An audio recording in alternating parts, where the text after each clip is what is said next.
I'm Heather Stapleton, an assistant professor at the Nicholas School of the Environment at Duke University. A paper I wrote with some co-authors was chosen by Environmental Science and Technology as the best science paper of the year. The paper focused on identification of flame retardants in polyurethane foam collected from baby products. The most important findings from our study were that a majority of the products, at least 80% of the products we tested, contained a flame retardant additive in the material. And this raises some concerns for environmental health scientists and policymakers due to the fact that some of these flame retardants have been shown to elicit adverse health effects in animal exposure studies, and now we've observed some associations with health effects in the human population. So it increases our concern about exposure to infants. Things like car seats, changing table pads, the mattress pads in portable cribs, infant sleep positioners, nursing pillows. A lot of these products often contain polyurethane foam. And at the time I was pregnant with my first child, and I had some of these products in my home, and I remember looking at them and seeing in fact that they indeed did have a label indicating that they met TB117, which is the California flammability standard for residential furniture. And certainly if a product has polyurethane foam and it has this label, it's more likely than not going to have a chemical additive in there. So I remember analyzing a few of the products I had in my home and was surprised to find that indeed there were flame retardants there. So that was the motivation, and I became interested certainly because it hit a little bit close to home with me having children and knowing some of the health effects that have been associated with exposure to these chemicals. Toddlers in particular have a high frequency of hand-to-mouth contacts, and they often will have particles or dust particles on their hands, and they therefore become exposed to any chemicals that are associated with those dust particles on their hand.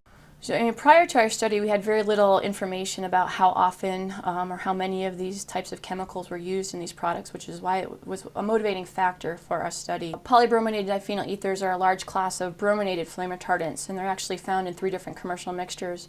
Prior to 2004, a lot of furniture or products containing polyurethane foam were often treated with one specific PBDE mixture referred to as penta-BDE.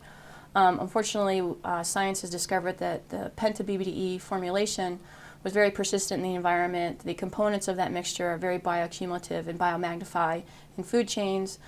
They seem to be ubiquitous in human tissues, and some health concerns were noted in animal exposure studies, and therefore they were discontinued from use in the U.S. in 2004.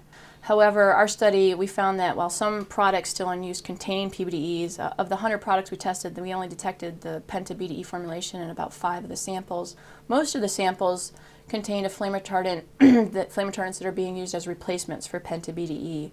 The most common flame retardant we detected in the polyurethane foam products was a chemical called chlorinated tris, or tris-1,3-dichloroisopropyl phosphate, which is actually a suspected carcinogen.